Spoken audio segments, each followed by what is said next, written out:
Bonjour, Alexandre Denko, Pro Club Maker à Seignos. On a profité de la venue de jeux de golf à l'Open de France 2016 pour la 100e édition pour répondre à une question d'un auditeur qui nous posait la question sur l'orientation de la phase de club et notamment avec les connecteurs sur les drivers ainsi que les différentes sensations qu'il avait pu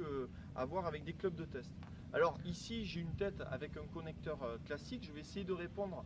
sur différents points. Un point sur les différences qu'il peut y avoir en termes de balistique, les différences visuelles, le positionnement de tête et une autre partie sur l'équilibrage de club. Pour commencer, quelle va être l'incidence des connecteurs sur la tête? Il y a la première, tout simplement, c'est qu'en bougeant le loft du club, on peut se retrouver avec une face, en augmentant le loft, avec une face qui pointe légèrement à gauche, c'est-à-dire qui ferme la face, ou au contraire en fermant le loft, d'une face qui va légèrement s'ouvrir.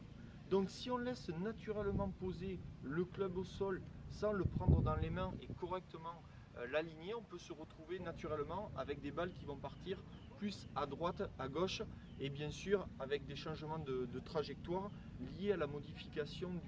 du loft. Un autre point important par rapport aux différentes têtes qu'on peut utiliser quand on passe par exemple d'une tête en 9,5 à une tête en 10,5, si préalablement les têtes n'ont pas été pesées et qu'elles ne font pas exactement le poids, à 2 grammes, 3 grammes, 4 grammes près, il va y avoir une incidence au niveau du poids du club et bien sûr de l'équilibrage du club qui va donner des sensations différentes au niveau du ressenti du joueur, au niveau de l'angle d'attaque et bien sûr sur la balistique pure. Alors un autre point très important, suivant la qualité du shaft, vous n'allez pas retrouver, si vous faites des tests de fréquence, c'est-à-dire mesurer la rigidité du club à 360 degrés, vous n'allez pas retrouver la même rigidité donc en fonction de la qualité du shaft. Donc une des incidences, c'est le fait de tourner le shaft dans le connecteur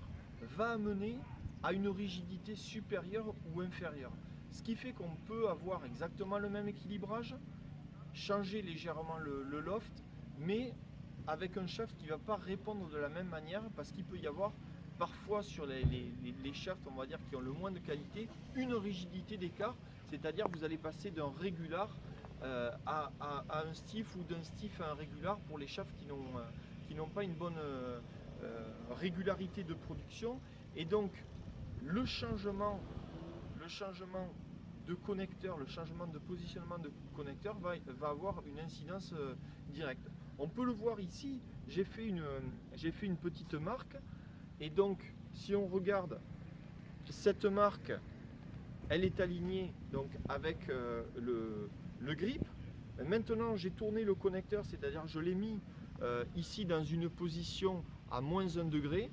On voit que bien sûr le grip n'est pas du tout aligné et que donc la marque